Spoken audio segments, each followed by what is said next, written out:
રક્ષાબંધન હતી તો હું સવારમાં મસ્ત સાડી પહેરીને રેડી થઈ ગઈ હતી અને પછી હિરલ પણ આવી ગઈ હતી રાખડી બાંધવા અને પછી અમે બધા બેસી ગયા અને વાતો કરી ઘણી બધી ને ચા પીધી ને પેડા ખાધા અને વાતો તો ખૂટે જ નહીં બધા ભેગા થાય એટલે પછી બધાએ ફોટોઝ ક્લિક કરાવ્યા અને પછી હું આવી ગઈ મહાદેવના મંદિરે દર્શન કરવા. તો તમારી રક્ષાબંધન કેવી ગઈ મને કોમેન્ટમાં જરૂરથી કહેજો અને હર હર મહાદેવ પણ લખી દેજો.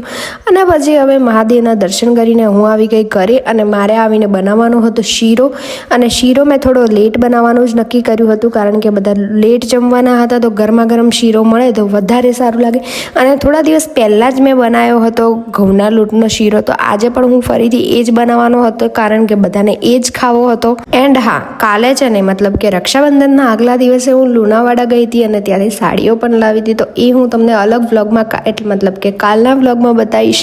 તો આજનો વ્લોગ છે ને આપણો પૂરેપૂરો રક્ષાબંધન રિલેટેડ જ હતો. અને પછી મેં દૂધમાં શીરો બનાવી દીધો અને અંદર થોડીક ખાંડ નાખી. ખાંડને છે ને હું વધારે નથી નાખતી કારણ કે વધારે પડતો ગળે શીરો છે ને ટેસ્ટમાં થોડો ઓકે લાગે. તો ચલો હું તમને કાલે મળું નવા વ્લોગ સાથે.